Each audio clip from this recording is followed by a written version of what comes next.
hear me right now. Okay, here I am. Good afternoon and welcome to another edition of Washington Informer News, WIN TV. I'm your host, Denise Rollard Barnes, publisher of the Washington Informer, and always glad to be with you on Friday after we put out, bam, another issue of the Washington Informer. I want you to pick up this week's issue because I think our editor and team did a great job in trying to make sure that you all know who are some of the VP hopefuls, the folks that presumptive Democratic nominee Biden will be selecting for vice president. You know that there is a hope or expectation that he will select a woman of color, and that's what we focused on this week in the Informer. We wanted you to get a chance to know who these women are, whether they're selected or not, but they're very powerful Black women that have been serving our country in various ways. And so we wanted to introduce them to you.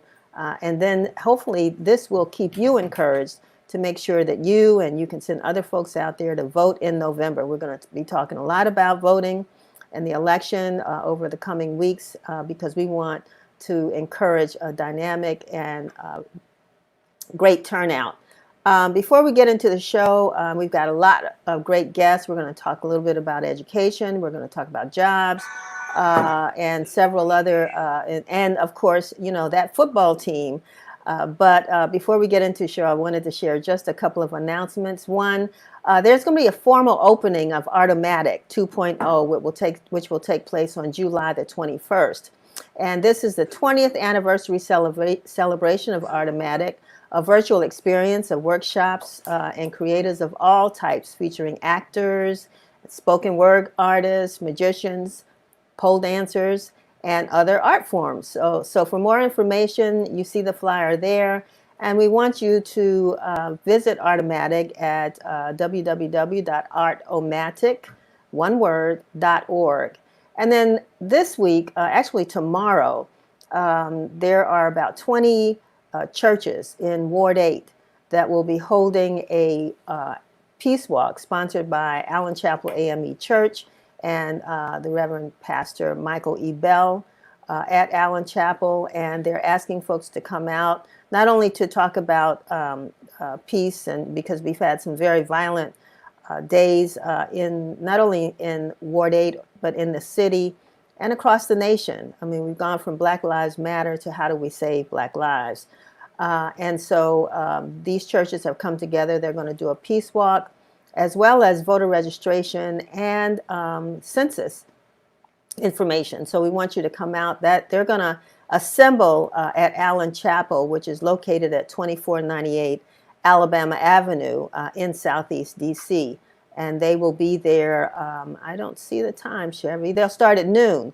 On Alabama Avenue. So if you want any more information about that, feel free to reach out to the folks there at Allen Chapel at 202-889-7296. Again, that's 889-7296. And of course, even in the midst of protest, we have to wear a mask and we also have to social distance. We're going to take a quick break and we'll be back in a few minutes with Hillary Jones from On Ramps to Careers. See you in a second. Complete the 2020 U.S. Census. It is safe and secure. It benefits your city, your community, and your family. Complete it online, over the phone, or once you receive it in the mail. You matter. Get counted. 2020 Census.gov.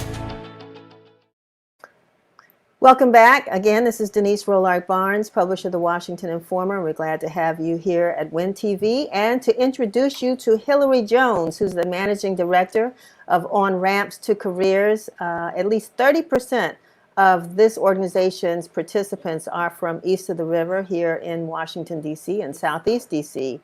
And it's a year-round internship program for D.C. public school students. And we're going to talk to Hillary because it's really interesting. We're so excited to have an intern that's working with us in our office this summer. And I know it's a challenge because we're doing so much virtually, but she's a trooper and she's here with us. But Hillary, let's talk about On-Ramp to Careers. How are you doing? Great. Thank you for having me. So just to tell you a little bit about On-Ramps to Careers, we are a nonprofit that focuses on STEM internships and training for underserved high school students in DC. Predominantly, our students are African American, and our goal is really to empower those students to pursue careers in STEM. So technology and engineering jobs are flush in the city, but there aren't a lot of people that are qualified for these positions, especially leadership in these companies. And we see them, every year more technology companies are flocking to the city. And we want to make sure that our students are exposed to those companies, are networking with people at those companies, are trained. And there are so many students that are interested in these technology fields, but they just need the access. So we're really trying to create a talent pipeline of the students that live in this city so that they're able to lead at these companies, they're able to start their own technology and engineering companies. And that's really what we focus on. During this time of COVID, and now we're doing so much virtually, and people realize how much technology is really important in these times when we're stuck in our homes, unable to go to our offices, and some of the things that we took for granted, social media, even these Zoom opportunities now, people never thought. We had to fast learn this stuff. And I don't know if this is really being taught adequately, not only in our public schools, but also in our colleges. Absolutely. Your thoughts? So really, that's something that is new for all of us. Of course, we're all transitioning. And our students, we have 200 interns that are virtual this year. It's actually the largest amount we've ever served. Our employers really stepped up and decided to take on more interns and really help with this transition to virtual. And so we actually do a lot of pre-training before the internships that actually started in June. So we really worked this year to make sure that we did employability skills training around working virtually. So we discussed, self-management, staying organized, staying motivated, home, just kind of working through the technical issues that you may have. And our students have been thriving. We have such wonderful feedback from our employers. They are engaged. They have access to all the equipment that they need. We make sure that happens before summer starts. So really, we were all a bit nervous, I think, like most programs were that run usually in person and that transition to virtual. But I think that it's really a benefit to our students. Really, that's the direction that we're headed overall. Is we don't know if virtual will be something we continue to do. And now our students have this ability to learn from home, and they are now equipped with the knowledge they need in order to make that happen. So what are some of the jobs that they're doing virtually? Great. So our students are building websites. They're learning coding languages. They are working on digital media campaigns. So really all companies are, have some type of technology needs, and our students are now just helping them virtually instead of in person. So, they're missing out on a little bit of the learning the office culture, but the benefit of that is, like I mentioned, they really are learning to work virtually, which we know is a direction that we're heading. So how do you all fund it?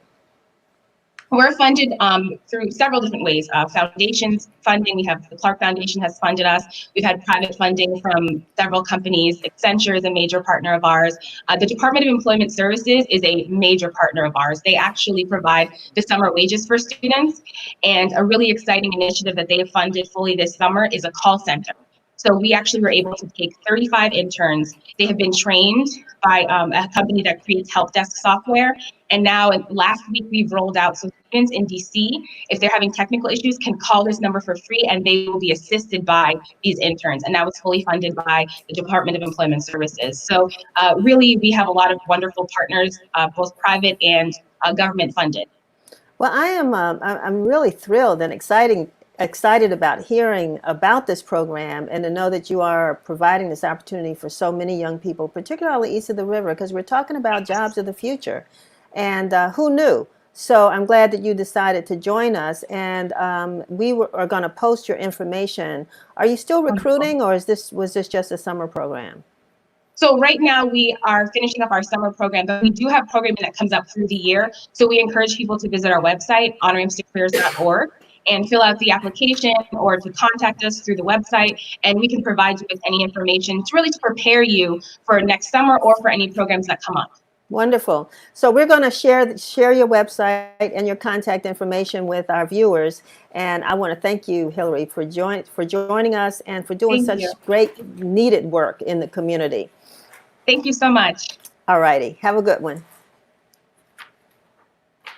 So we're going to take another quick break. We've got a little creative commercial we want to share with you. One of our, the Informer team is always trying to come up with something interesting and funny, however you want to look at it. So we've got a little tour that Anthony Tillman from our staff put together. We want to share that with you right now. The Washington Informer newspaper was founded on October 16, 1964, by Dr. Calvin Rolark in order to highlight positive images of Black Americans. We continue to only do positive news as we strive to educate, empower, and inform. We serve metropolitan Washington, D.C., and are now reaching over 50,000 readers each week through our award-winning newspaper print edition. Over 7,500 weekly subscribers through our weekly email newsletter, and growing numbers through our social media.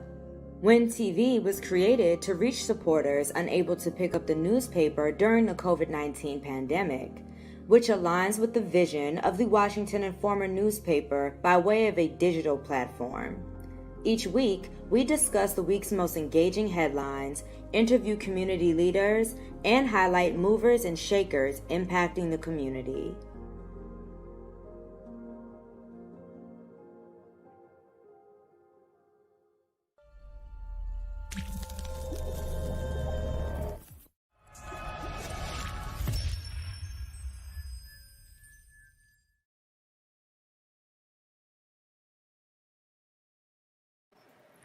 So I want to thank Anthony Tillman and Lindawe Velakazi for putting that historical piece together for us. Those were copies of the Informer that they found going back from 1964 all the way up to the present. You may have seen the transition from our black and white cover to the current cover to other concepts of even that Informer brand. So thank you for doing that. And you all will see that evolve over time. But speaking about time, it's time for a name change, time for a change at the top and all the way through the company that we know of. And I'm not even going to say the name, but it's called, it's our local football team. And we are so excited to have Fred Smoot with us today, who played in the NFL for almost 9 years with several football teams, including the Washington's football team.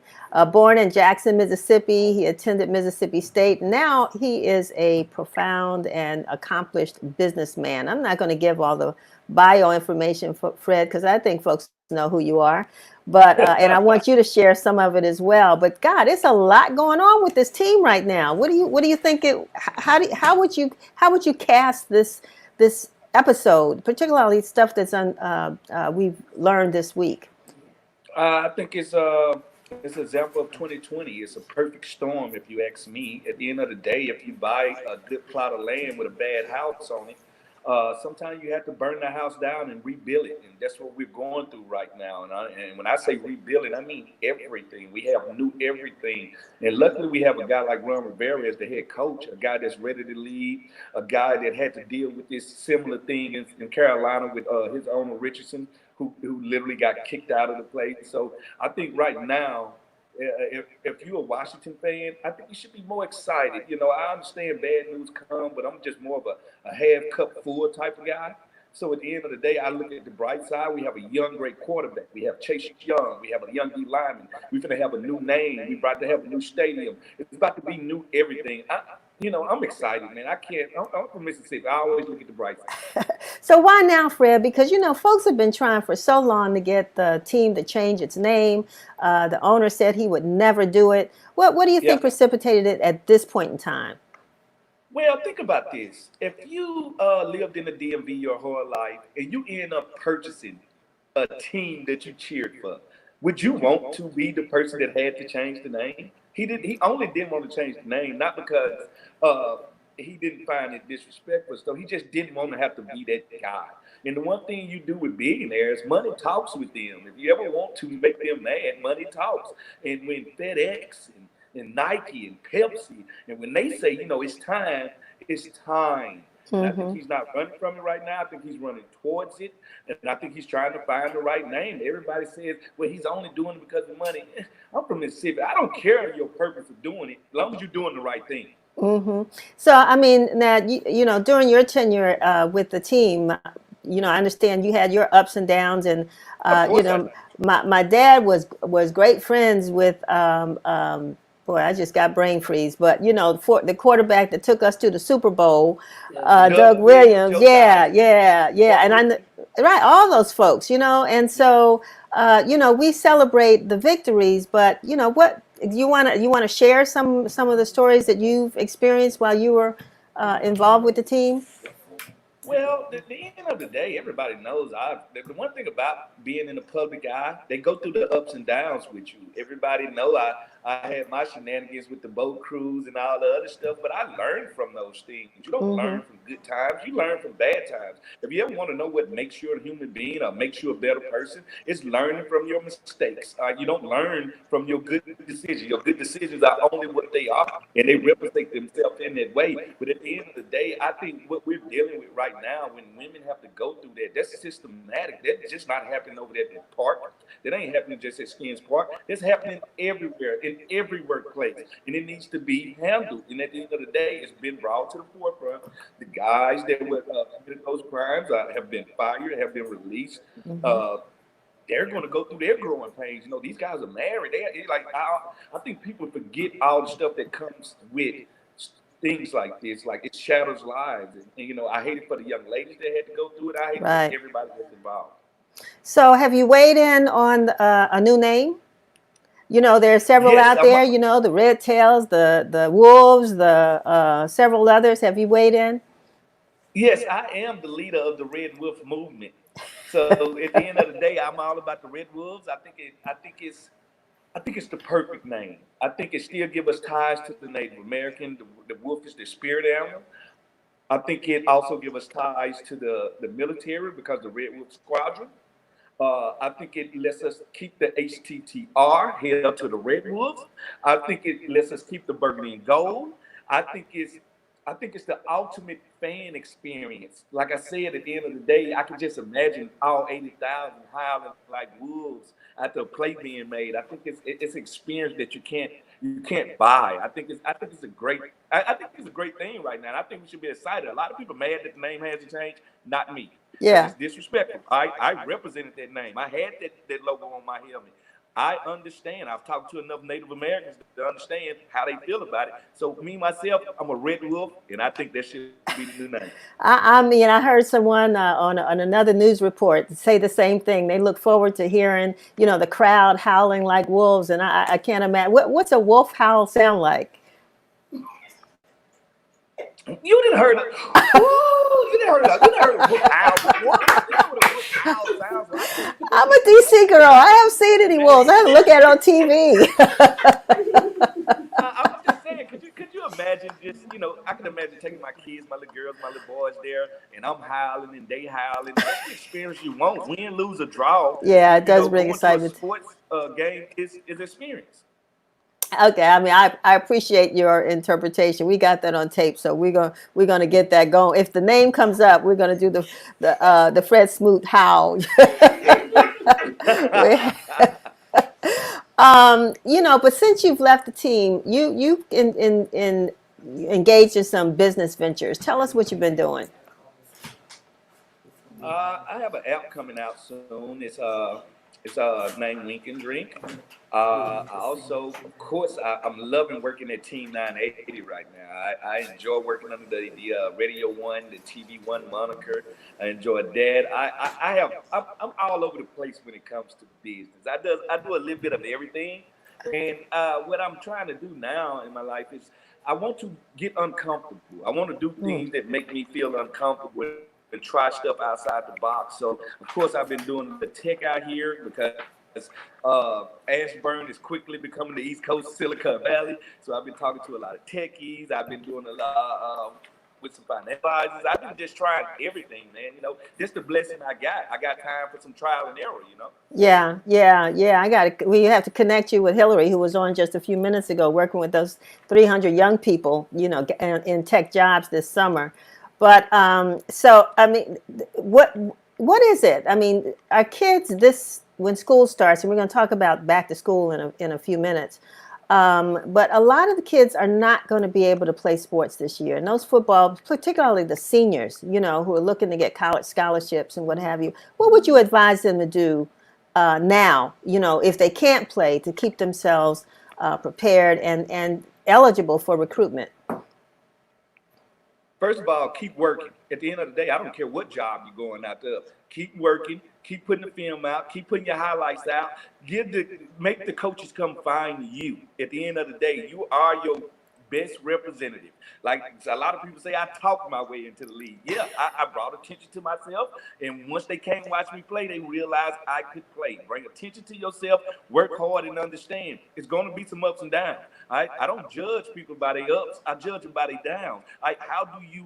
How do you move under chaos when chaos is happening around you? Of course, 2020, nothing's the same. We all have to adjust. You have to adjust too. Bring attention to yourself and work hard. And then my last question to you is, how has this COVID pandemic impacted your life? I know you're spending a lot of time probably in with your family, but how has it affected you?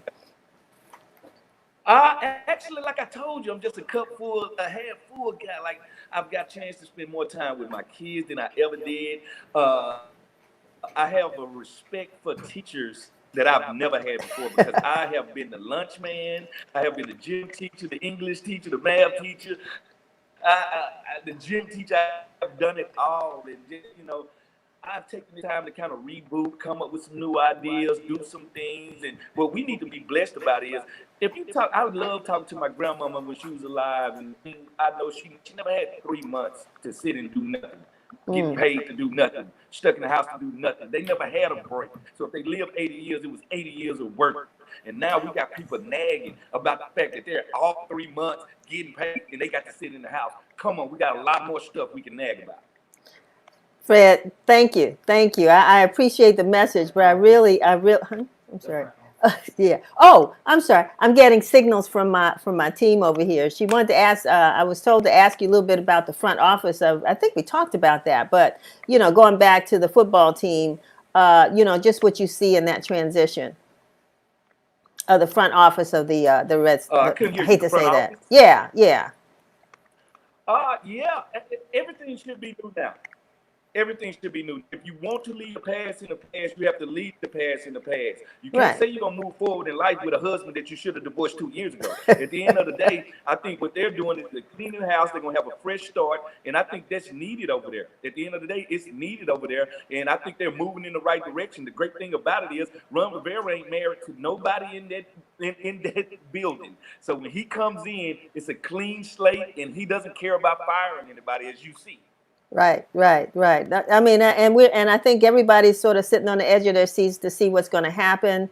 If there was ever a good time for this to happen, it's right now, while everybody's sitting at home, like you said, getting ready for this transition. So I really appreciate you being with us and sharing your perspective, sharing your Fred Smoot howl, and sharing Fred Smoot, the teacher.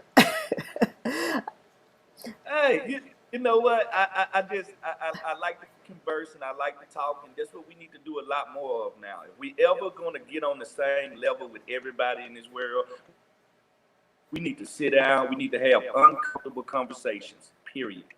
Exactly. Fred, thanks a lot. Look forward to having you back again sometime soon. All righty. Okie doke. Have a good one.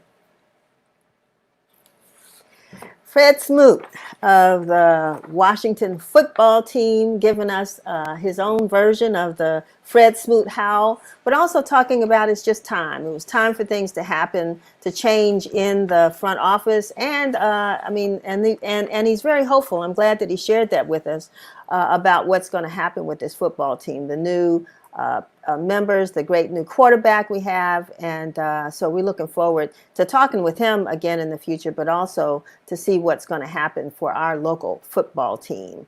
So we're going to transition because we talked a little bit about schools and education, and one thing he said was that he really appreciates teachers, and I'm sure that there's so many of you all right now that are giving teachers that second look and saying, God bless you, God bless you. So when we come back, we're going to be joined by Sam Collins, a reporter for the Washington Informer, and hopefully Elizabeth Davis. We had her a little bit earlier. We're scheduled to talk to her in this next segment. So stay tuned, and we'll be back in just a few minutes. Hi, I'm Ron Burke, Director of Advertising and Marketing for the Washington Informer. We are proud to serve as the leading multimedia company connecting you to the African American community. We know the Black community is disproportionately affected by COVID-19, and it is our mission to keep you informed of all the positive news that you can use related to this pandemic. The Washington Informer continues to operate daily delivering news. And together with our hardworking and dedicated staff, we can do more to support your business. We are in this thing together, and I want to help you. Let me customize a solution that will help you effectively reach our more than 87,000 readers and subscribers. Our goal is to keep your business at the forefront of your customers' minds. We want you to come out of this stronger and better when this crisis is over, but we've got to get there together. Contact me today. I'm Ron Burke. I'm at 202-888-6835 or rburke@washingtoninformer.com. Let's work together and stay safe. Thank you.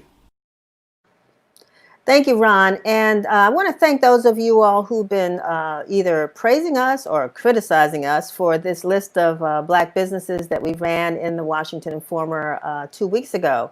We were fortunate enough to be among the newspapers that were selected across the country by Jay-Z to run or select at least about 30 Black businesses that we wanted folks to support. Now, we realize that, and we're blessed in this city to have many Black-owned businesses. And unfortunately, we could not list them all, but we certainly want to know who they all are. So if you're listening, if you know a Black-owned business and that you think that we need to highlight and support, we're going to have you on the show. And some other opportunities we want to make available, because we want all of our businesses to come out of COVID, if not stronger, at least surviving and doing well. And we've got to be there to support them. So send us businesses that you know of to wintv@washingtoninformer.com. That's WIN-TV@washingtoninformer.com. And tell us about any of the Black-owned businesses that you know of, that you support, and that you want others to know about as well. We're going to bring on now Sam Collins, who is one of our star reporters here at the Washington Informer.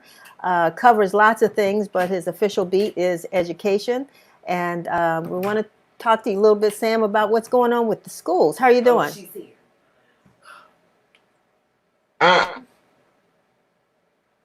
Sam? I'm doing well, Denise. How are you? Good, good. Glad to see you. Wanted to first ask you about the mayor, because I know that you attended the press conference this week, and she was supposed to make her announcement about the opening of schools, and she's delayed that. I wanted to find out from you, from that press conference, what you got out of that. No problem. Well, first of all, the ultimate goal, as was told to me by Mayor Bowser, is to see that students learn in person in an invited situation. Students would be able to learn in person and get the most out of that experience. At this time, that is not possible, according to what we have seen in the COVID data, with more than 50 deaths. No, not more than 50 deaths, more than 50 diagnoses this week and 3 deaths. So at least 3 deaths. So with that being said, going up to the 31st will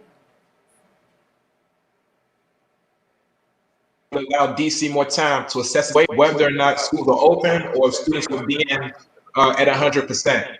But right now, they provided a spectrum of options. So with according to what parents want, because there are parents who want to send their kids back. And if they could send their kids, and you have other parents who might want to do all virtual, they would be allowed to do so. And then you have another group that if they want to do a mix, there would be an opportunity to do that as well. But the two factors that are standing in the way of solidifying that is first the current pandemic, just to stay, and also staffing. Right. Sam, we're having some delay in our connection. I mean, you're coming through, but there are some delays and some feedback. So just wanted to share that. But we can hear you. We're going to bring on Washington Teachers Union President Elizabeth Davis. We're so glad. We tried to have her on before, and here she is now. Glad to see you. Ms. Davis, how are things going? Fine, Denise. Thank you. And hello, Sam. Peace. I think I'm getting an echo. Do you hear the echo? Just a little. Yeah, we do. We'll make it work. Yeah, we'll do that. I think, but we can still hear you. Sam just gave us, and you may have heard him. I mean, from what he's talked to regarding the mayor's delay in announcing the opening of schools, and I know all jurisdictions, not only here in D.C. but across the region and across the country, are trying to come up with what they think will be a safe formula. What's the teachers union position on this? Well, the mayor and I and Chancellor Furby actually talked on Tuesday of this week about the reopening plan. She did inform me that she wanted to open on with the hybrid model of partial in-person teaching and partial distance learning. And the WTU's position is that we, at this time, based on what is going on across the nation, what we happen to know about the resources that our schools have for having capacity to reopen safely, we thought that opening 100% virtual would be the best way to go in DC. And our members, we have told our members, 98% of them indicated that they thought it was safest for students and themselves to be open virtual. For a number of reasons. And just to make this point, Denise, a lot of us, most of them have already said that they want to return to in-person teaching. Teachers know better than anyone else that there is nothing to replace in-person teaching. Virtual learning, distance learning could never do that. Students need to engage with their teachers. Teachers want to engage with their students. They want to return to that format. However, for teachers, our priority is safety. First, for students and for school workers, including teachers. We have 60% of our teachers who have reported underlying health conditions, so we cannot ignore that. If we open with a hybrid model, it means that there's a possibility that some of those teachers would be required to report to brick and mortar schools.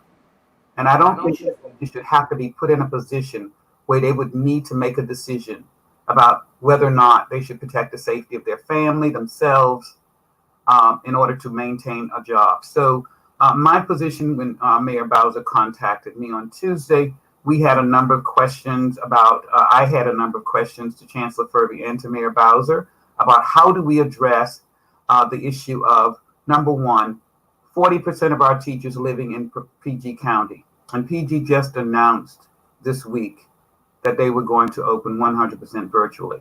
So that does have an impact on DC. And my hope was that DC was going to work in collaboration with the surrounding jurisdictions, Virginia and DC and Maryland, because we do know that what one does is going to affect the other jurisdiction. So when I heard you ask Sam, well, why do you believe that she decided to delay her announcement? I'm hoping that it had to do with the fact that PG made that announcement and that we know that it will have implications for DC public schools. If 40% of our teachers live in PG County with school-age children themselves, if they would be able, what would they do if they're required to report to in-person buildings? But more importantly than that, Denise, the safety issue is one that is extremely concerned. Teachers are extremely concerned about. I would think so, and I wanted Sam to jump in because I'm sure he may have a follow-up question. Sam, go ahead. I'm hearing as it relates to the degree that teachers were engaged in the discussions, I'm hearing conflicting views about that, from the teachers and then from the mayor's office themselves. Like what has been your take on that as far as, to what degree they've been consulted so far about the overall decision? Okay, and I do believe, Sam, that here in DC that we basically there's a divide in what we consider to be authentic collaboration. And I think we have a misinterpretation of what that means. For teachers, that means that they're sitting at the table when the plans for reopening are being developed. It doesn't mean that they're going to get a memorandum from Chancellor Furby saying that this is how we will do it. That is not collaboration. Or a phone call to Liz Davis in the middle of the night to say, tomorrow we're going to announce that. Not our idea of collaboration. So Chancellor Furby and I talk each week. But I do not consider those conversations as collaboration. In our conversations, we talked about the need for the team working with DC Public Schools should work with the WTU's Reopen Task Force. We have identified who those teachers are. Over 200 teachers have worked on a reopen plan during their vacation and before their vacation, after school and on Saturdays. 200 teachers came together when I called them to develop a task force for reopening, pre-K through 12. We want details. We want to be specific about what is age appropriate for pre-K through fourth graders, special education students. And the best people to go to for how to do that safely are the teachers themselves, because they know the habits of early grade kids. They know which ones are capable of socially distancing. They know what's age appropriate for distance learning in terms of platforms to use. So we cannot leave teachers out of the conversation or out of the planning for how we can reopen safely. That has not happened.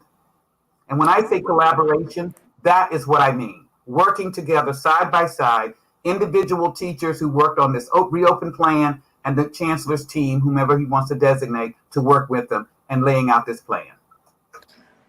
Ms. Davis, we're getting a lot of feedback from our viewers, and we're so happy that they're weighing in. But they're agreeing with you. I mean, they are talking about the need to protect teachers' health because we have heard that children can be carriers of the virus, although they may not be affected.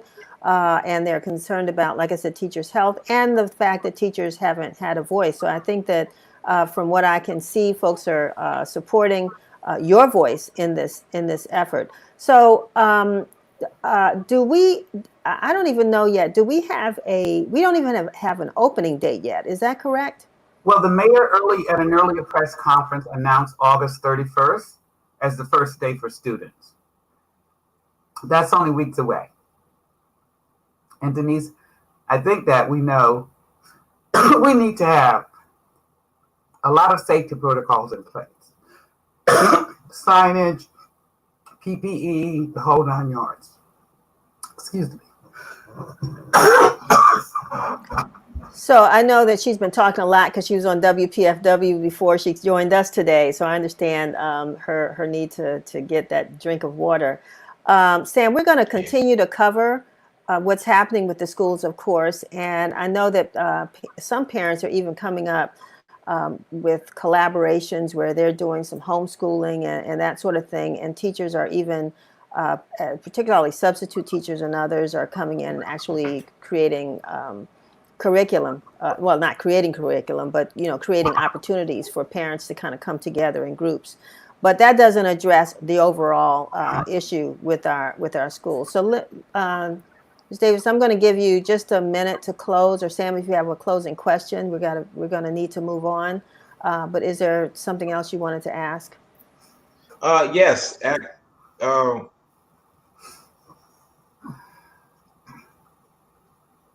If we can speak about, the press had on, what's going on right now, it just seems like there's a lot going on, and everybody has, different ways that they want to go about reopening, but the federal government's applying this pressure. Like, to what degree might that have effect? And Sam, that's a very affected events in DC. And that's a very good question, because one of the points many of our teachers made was that they had hoped that whatever reopening plans our city leaders and school district leaders come up with, that it's not going to be guided by the politics from the feds, but basically will be guided by science. And as you know, in DC, we still have trust issues, understandably so. We want to make sure that whatever plans, and of course, President Trump has threatened governors, mayors across the city, pressing them to reopen 100%. We're hoping that our city leaders will simply not adhere to that, not follow that plan. And I know that there must be pressure on them in order to do that. But the WTU is willing to work alongside Mayor Bowser and Chancellor Furby in working out a plan that would not put us at risk health-wise. And of course, we do understand that she's working with all of these constraints that are hanging over her head, but also believe that she cares about the citizens of DC. Chancellor Furby cares about the children and teachers in our schools, and they're going to make the right decision about what we need to do and not be influenced by a misinformed president. And that's the best way I can put that. Washington Teachers Union. Misguided, not missiminformed. Misguided. Right. Got it. Washington Teachers Union President Elizabeth Davis, thank you so much for being with us. Again, I want you to know that the door is always open for you to join us. We will be following what's happening with the school system from now until, well, forever, but particularly now until next year. It's some interesting dynamics that are changing the whole landscape, not only as it relates to teachers, but students and parents. So thank you very, very much for being with us. And I want to thank you and the Washington Informer. Sam is he basically keeps in close contact with us. But I want to thank you for your fair and honest reporting of the issues in this city, because our citizens need to hear the truth. Thank you so much. Thank you. Thank you. Thank you, Sam. Bye-bye. All righty. So this is our transition. At this point of the program, we turn it over to WI Bridge, which is our millennial publication. And Claudia, are you there? Let's see if we can get it. Well, we're going to go to a commercial break real quick. Claudia, we're going to take a quick commercial break. I just wanted to bring you on. Welcome. And you'll be back without me in just a few minutes. Okay. All righty. Need some new leggings? Here at Leggings and More, we specialize in fashionable and quality leggings at affordable prices. We sell different types of women's leggings for all shapes and sizes. We have casual, fitness, or leggings for a night on the town. Everything you need. Visit our website, leggings-more.com, to check out our new arrivals.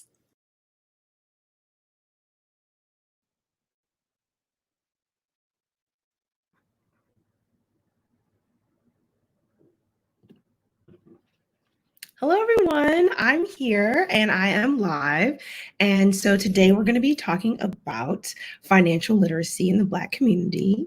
And I will be joined by Samuel Deane, who I think, there you are. Okay, awesome. Hey, how are you? I'm well. How are you? I'm doing well. Thank you for having me. Yes, thanks for being here. Okay. I don't know very much about finance, right? And I am going on 32. You have barely cracked 30 and you are managing other people's money. So how did that happen? Is that something that was like really instilled in you as a child, or did something happen to you in life where you just became very focused on finance? Yeah, well, that's a great question. I actually come from an immigrant family. And that has largely shaped, my life, my aspirations, and my perspective. And so just knowing where my parents come from, my parents are from Guyana. I was born in St. Lucia. And just sort of knowing where they come from and witnessing our family's trajectory, really shaped my perspective on money, legacy, wealth, and even manifestation, right? And so, growing up, my mother's mindset around money and ownership, it really... You got something going on in the back. It's my Alexa. My mother's mindset around ownership and, equity really had a profound influence on me. And that really sparked my desire to be a business owner. And so after college, I pursued my MBA and started working in finance. And as I was interviewing at different firms, I quickly realized that the industry at large was relatively the same. All of the firms I interviewed with had the same culture. They were built on the same business models that I, viewed as broken.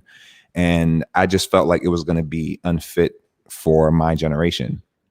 And so after spending some time working in the industry that's, reserved for wealthy baby boomers, I thought that I could provide financial planning and wealth management services more efficiently for my generation. And so with ownership being the end goal, I just, really took the time to become a student of the industry and devoted my time to, a deep learning of my craft. And from that moment on, I just became committed to creating a firm of my own, working with millennials in technology.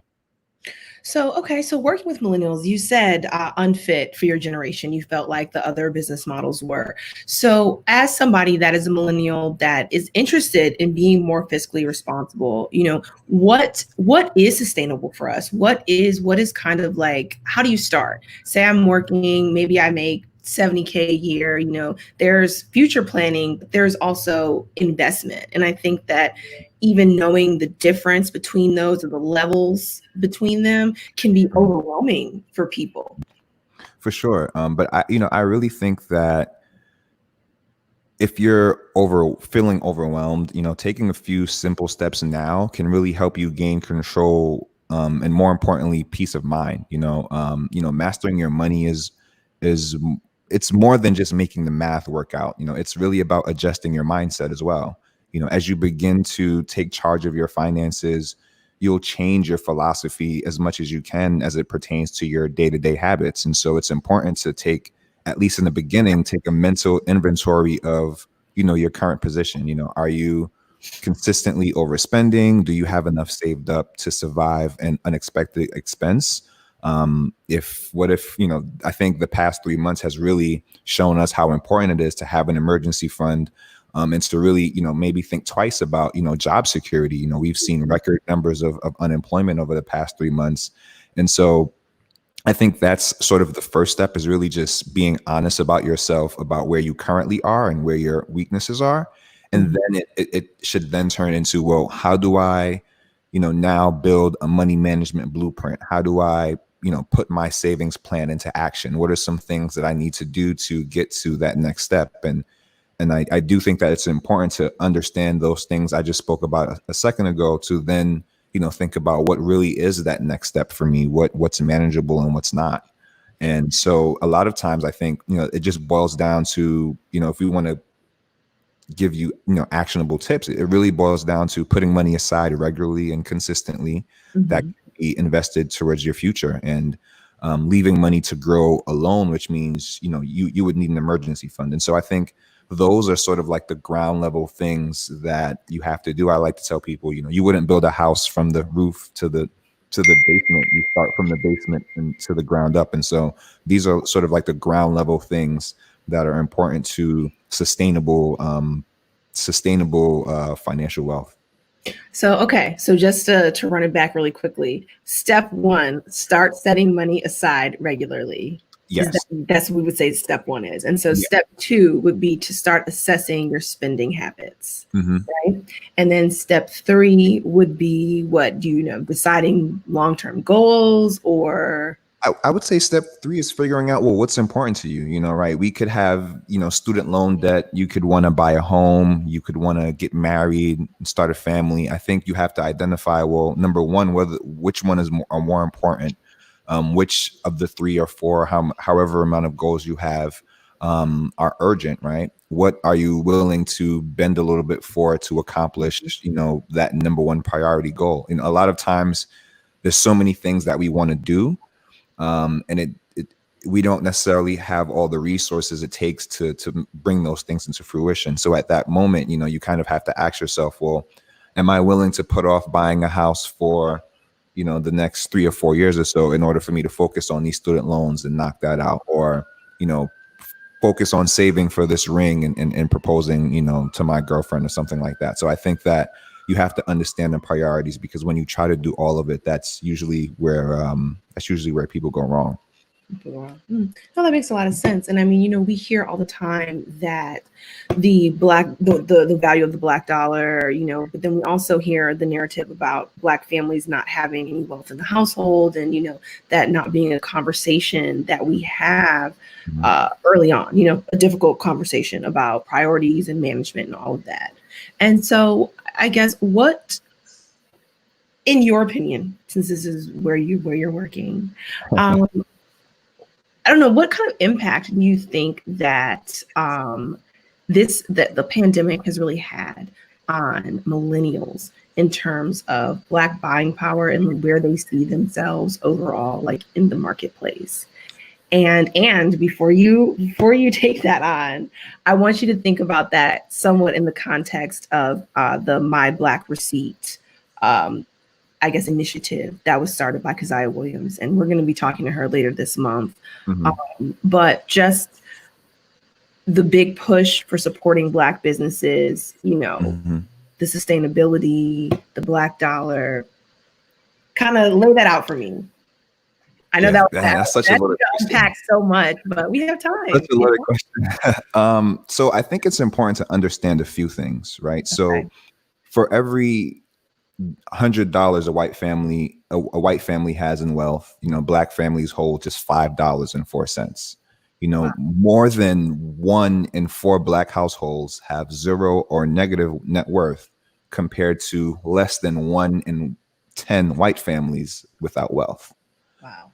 A recent report from the Institute of Policy Studies shows that wealth of the median Black household has declined from 1983 to 2013 by 75%. And if that trend continues, the median Black household wealth will hit 0 by 2053. Meanwhile, the wealth for median white households have increased by 14% over that 20-year time frame I referenced a couple of seconds ago.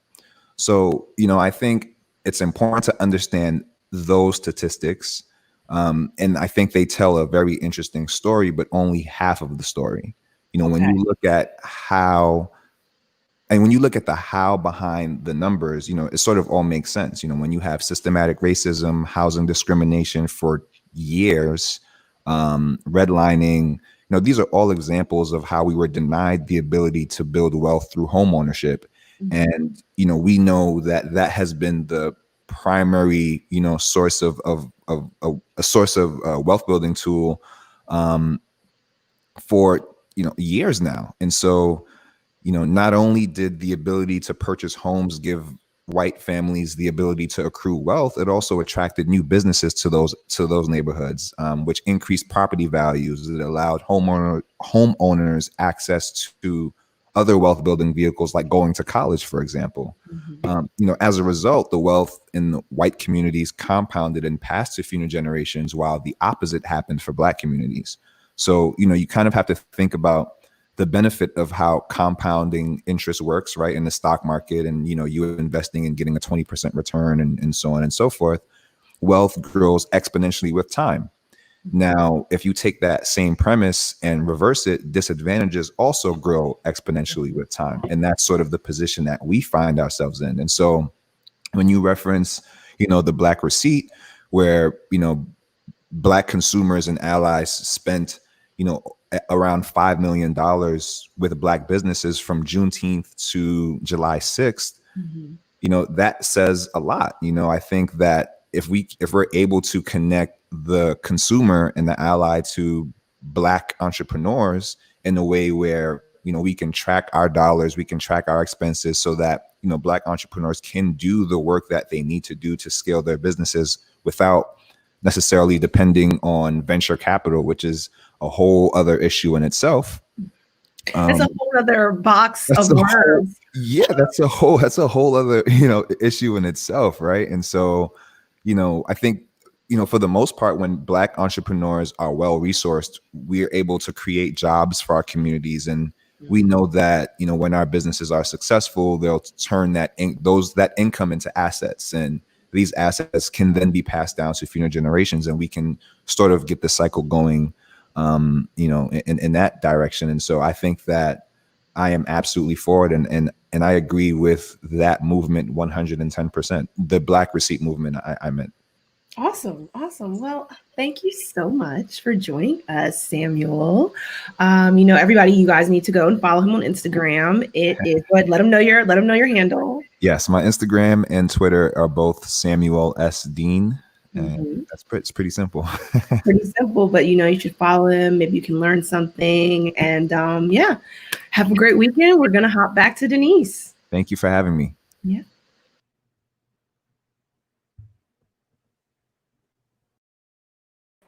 Claudia, Samuel, thank you so much for that very informative conversation. And yeah, I'm excited too. I mean, you got a young man under 30 years old who has figured it out and is willing to share. So this was a great interview, and I appreciate it. I got to give a shout out to my mom, though. She is just saying all kinds of stuff in this chat comment section, and I appreciate the fact that she's watching Vera Abbott, and also giving us some ideas about some future folks that we need to invite on the show. So if you're listening, I'm telling you, yep, you're my mom. I got to follow your direction. So we're going to try it. Thank all of you all for joining the show, especially the teachers. We have you deeply in our prayers, and we want all of us to get back to education, not necessarily all the way we knew it. We know that we've got improvements and changes and everything that we've got to make, but we do want it to be safe. We want it to be safe for you, for your families, and for the children and their parents. So we're going to follow up on that. Last but not least, this is the end of our program. We want to thank you all so much for watching. We will be back here again next Friday at noon, hopefully with a great show. Continue to watch us here at WIN TV. We want you to pick up copies of the Washington Informer wherever you can find them. Make sure you follow us on Facebook and Twitter, Instagram, and LinkedIn. And also sign up for our e-newsletter, which comes out daily. We bring you the news of the day and the highlights of the newspaper every week. Good to see you, Deborah Peaks Coleman. So excited that Claudia is your goddaughter. I can see why she's doing so well. And thank you, Mabel Whitaker. So we're going to go now. We end the program every week now with our photo gallery. And also, I just wanted to say, for those of you all who might have a quick commercial that you want to share with us, you saw the leggings, just give us a call, give Ron Burke a call, and we would be glad to help you with your marketing and advertising needs. That's it for me. Have a great week. Have a safe weekend. See you next week.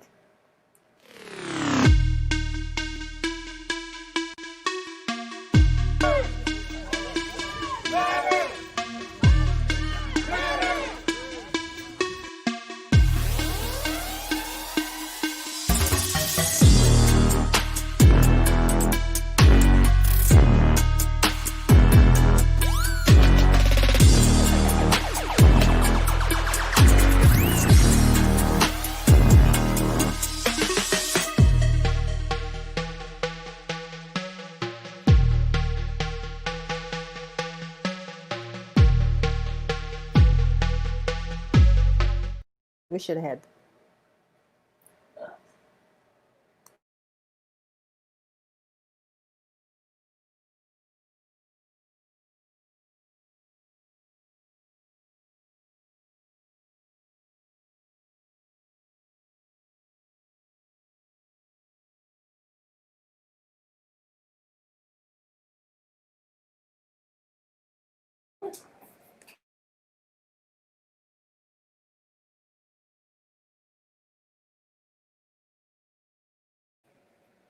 And it's still there, but they ended it. Don't too many things that sit right there, just like that.